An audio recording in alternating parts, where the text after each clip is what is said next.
Hey guys, Wolvie here, and this is a book review, the first I've done for the channel in a while. So, this particular book here is called The Ballad of Songbirds and Snakes. This is written by Suzanne, and believe it or not, this is a prequel to the original Hunger Games trilogy. Now, this book was released last year. I recently got the book, and I recently got done reading the book after I got it. And that's all I can really say for right now. Now, before I get to certain things, first and foremost, like I said, I just got back into making content, from a hiatus, off and on throughout August and early September for family death-related reasons, alongside work and medical issues. So that's that on that. So I'm kind of looking forward, making content for the channel again. Another thing is the usual disclaimer. Any opinion in this video is my opinion and my opinion only. Now, like I said, this is the prequel to the original Hunger Games trilogy. So basically, there's a few things I do want to cover here, and I'm going to keep it as spoiler-free as possible. So keep that in mind. There are going to be a couple of spoilers here and there, but it's not so much the plot itself. It's more so like point of view, perspective, that sort of thing. Now, and the story itself, it does, like I said, it is a prequel because it's before the events of the original trilogy, meaning that before what was mentioned in the second book, Catching Fire, where they do bring up the 50th Hunger Games, which is it's a small section in that book for that particular Hunger Games. So for this book, this is actually before that. Now, the thing here is that for this particular book, Suzanne, did a really bold thing, and by that, changed the point of view in which it was written. That's spoiler number one. So I did mention, nothing really major, but the point of view for this one, spoiler number one, is at the point of view, because if you remember the original trilogy, is that those books were written in a first person point of view. More specifically, that from Katniss Everdeen, the main character in those books. Now, for this particular prequel, you do not get that. And granted, it is the third person point of view, which is actually the easiest way to write things for some writers. Sometimes it's difficult, sometimes it's the easiest one. It really depends on the individual writer, so it's the third person point of view. Now, the perspective of this book is coming from President Snow. Because I have a hard time pronouncing some names, so you have to bear with me. So for President Snow, it is coming from his perspective. Now, when I said earlier that this is from before the 50th Hunger Games, which was brought up during the events of Catching Fire, the second book of the original trilogy, is that for this book, the Ballad of Songbirds and Snakes, this is actually the 10th Hunger Games. So this is their early days. So you don't get to see anything involving, past victors as mentors, that sort of thing. This spoiler number two for the record. But so it's the 10th Hunger Games. So practically the entire list of the characters in here vastly differ than the original trilogy outside of President Snow. Now, President Snow, this is a younger version of him. So, you get to see a lot of, him, how he became to be. So, with that bit out of the way, I'm going to take a pause. I got to go to do something real quick. So with that, basically, some of the things I do want to bring out here, what I feel about the book. Now, regarding the overall plot, again, this is around the 10th Hunger Games, and I do want to mention here before I go any further that this particular book is a little bit longer in length than the contents of the other three books. So, which is pretty damn good. And when it comes down to the quote-unquote colorful language for the prequel, you don't really see any of that here as well. which is, in my opinion, a really good thing in the sense of consistency. If Suzanne Collins did something right with this book and the original trilogy, is to keep certain aspects of language consistent, and consistency is a big turn on for me, because it's like, oh, okay, so everything is like, I can catch what's going on afterwards at some point. So I really, really enjoy that consistency in language, a sense of like the lack of colorful language. Now, overall, the book is really good. And I mean, because it's like, when it comes to this franchise, I mean, Suzanne Collins is like, knows what she's doing. And that really is a rare thing to see in literature nowadays, regardless of the format.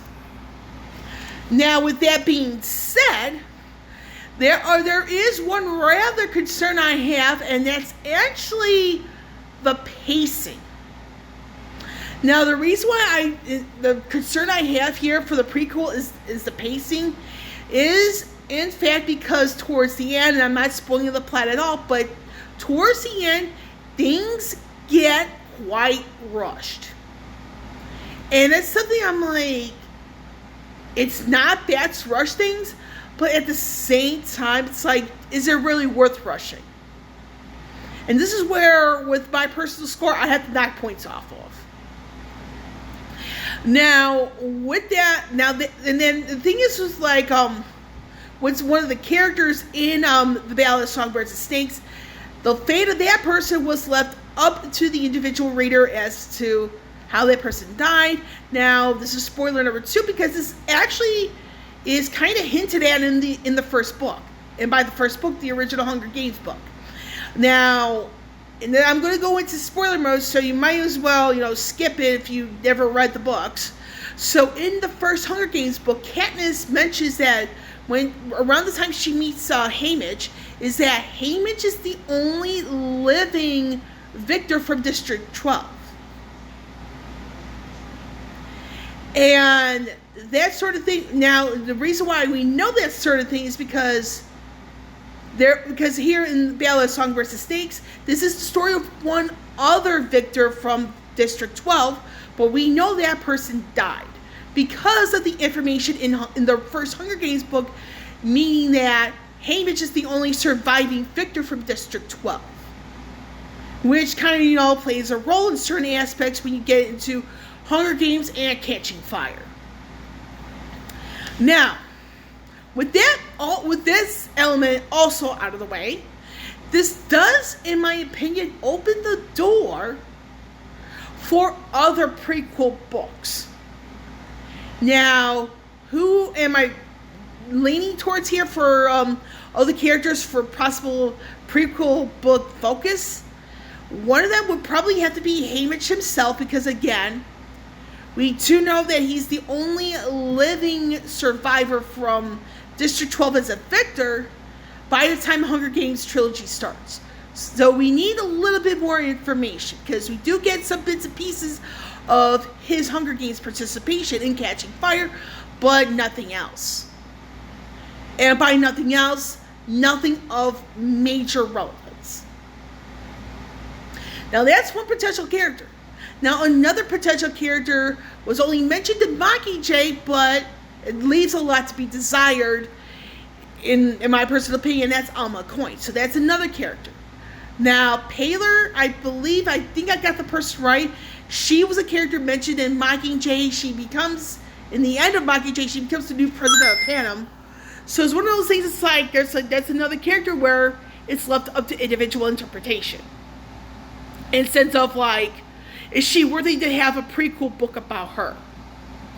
So it's one of those things, it's like, the whole thing with the overall way this book was written is that it leaves the door open to potential prequel books besides this. One for Haymitch, one for Alma Coin, and maybe something maybe another about another character or two that is major. Even Effie.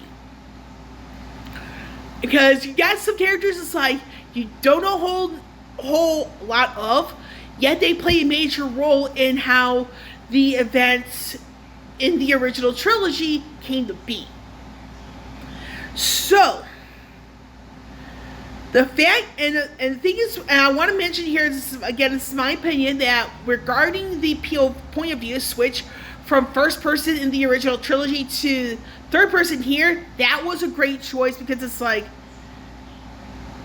I mean, you have to think about it from a certain perspective. It's like, Katniss hasn't even been born. Katniss wasn't even born yet when the events of Ballad of Songbirds and Snakes comes out. It's like that. However, I do feel that the events in here it's like, I do feel there's a connection between one of the major characters in this book, as well as Katniss in the original trilogy. I do feel there's a connection between the two. And the reason why I say that is because, and this is one of the final spoilers for this video, is if you look at Rue from the original Hunger Games book, and I forgot the name of the character in Mockingjay, he asked Katniss to sing. And they all knew that. They knew that, so they wanted her to sing. Because, like, there's a possibility Katniss is and her singing ability. Some of the songs that Katniss has been taught. And whether or not Katniss might be a distant relative to the female character, that's a hint, and that's come from this book. And I should be planning a separate video for the character. It's a spoiler version of this review. It's going to be a spoiler version coming up in the near future. So, it's going to be that character and Katniss. Do I feel they're distant relatives? But like I said, for the only major spoiler here, this is the 10th Hunger Games, which means Katniss wasn't even born yet. So for scores, I'm going to give this a 10 out of 10 for the intended audience score, because Suzanne Collins honestly has pulled this one off. I don't know how she was able to do it, but she did it well. Considering we're still in the middle of the pandemic with no knowing if it's going to end, when it's going to end. Now, for my personal score, I'm giving this an 8.5 out of 10. And that is mainly because of the Russian pace at the very end, as well as towards the end. It's like it felt so rushed. It's just that I was slightly turned off. And I was tempted to not finish it because of that. But I finished it all the same. So it's one of those things that's like, that's where I have to knock off the points in. So, to do a quick recap, this is an excellent book overall. I just wish the pacing was a little bit more consistent. So with that, I am done with this particular video. With Wolvie here, signing off. I will catch you all on the flip side.